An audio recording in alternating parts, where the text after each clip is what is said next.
Menurutku laki-laki nggak akan sanggup jadi perempuan. Sepakat. Menurutku ya. Iya. Jadi kalau misalnya dunia ini kan sekarang memang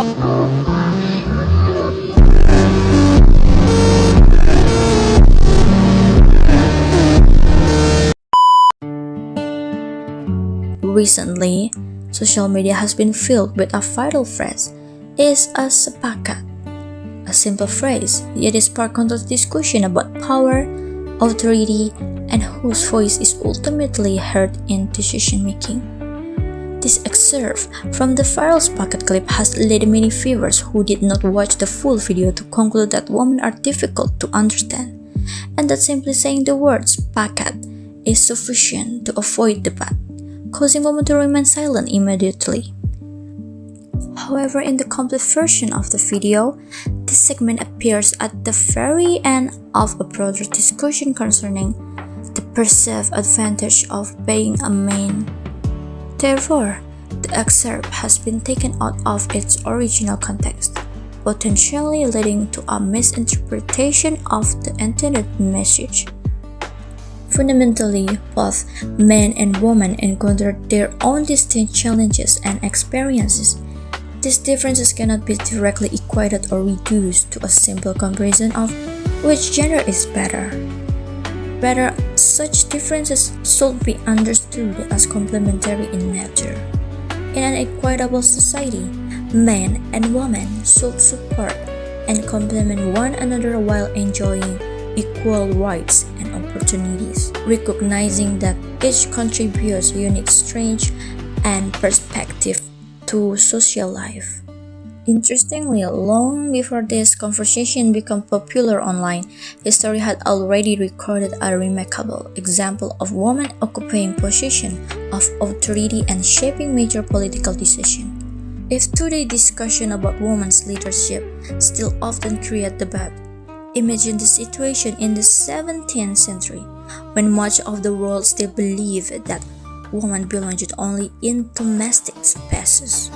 Yet in Indonesia, there once stood a powerful Islamic kingdom led not by one woman, but several women for nearly 60 years. That kingdom was Aceh. The story of Aceh's women proves that leadership is determined not by gender, but by capability, courage, and wisdom. The Sultanate of Aceh Darussalam was one of the most influential Islamic kingdoms in the 16th and 17th centuries. Located on major international trade routes, Aceh became a center of commerce, diplomacy, and Islamic learning. After the death of Sultan Iskandar Muda and Sultan Iskandar Thani, Aceh entered a period of political transition. Amid these uncertain circumstances, an extraordinary decision was made. In 1641, Sultanah Safiatuddin Shah was appointed ruler of Aceh, demonstrating that Acehni society valued competence and leadership ability above gender. Sultanah Safiatuddin Shah became the first female ruler of Aceh and governed for around 35 years. During her reign, Aceh maintained political stability despite internal and external challenges. She was known for her diplomatic skills and her ability to maintain good relations with nobles, religious scholars, and foreign powers. Under her leadership, education, religion, and trade continued to flourish. This shows that women in Aceh were not merely symbolic figures.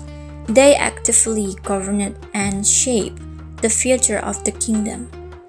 Aceh was also home to another extraordinary woman, Admiral Malahayati. She led the Inong Bali forces, a military unit composed of widows of fallen warriors. Through her courage and strategic leadership, she became a symbol of resistance against foreign threats. These figures demonstrate that women in Aceh played important roles not only in governance, but also in military affairs and public leadership. Women's leadership in Aceh can be considered a form of emancipation far ahead of its time. When women in many parts of the world were still excluded from political leadership, Acehnese women were entrusted with leading a kingdom. What makes this unique is that their leadership emerged not through protest movements, but through trust and recognition. Society accepts them because they prove their competence and responsibility. Their story reminds us that equality is not about gender, but about providing opportunities based on merit and ability. Nevertheless, the women rulers of Aceh faced significant challenges, including resistance from traditional groups, political pressures from royal elites, and threats from colonial powers such as Portugal and the Netherlands, seeking control over regional trade routes. Despite these difficulties, the Acehnese Sultanate successfully preserved the kingdom for decades, proving that true leadership lies not in the absence of challenges, but in the ability to overcome them and find solutions. Of course, their journey was not without challenges. They faced resistance from traditional groups, political pressures, and threats from colonial powers, seeking control over trade routes. Yet despite these obstacles, they successfully preserved Aceh for decades.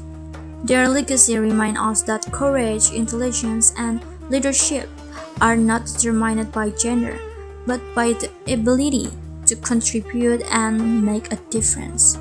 The story of Acehnese women is not simply a story about women. It is a story about what a society can achieve when people are judged by their abilities rather than by stereotypes.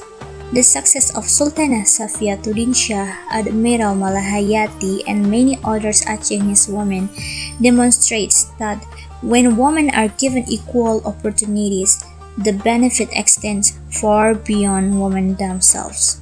In other words, women's emancipation is not about elevating one gender above another. It is about creating a society where everyone has the opportunity to contribute, lead, and reach their full potential. Because progress is never achieved by men or women alone. It is achieved when both work together, complement one another, and move forward as equals.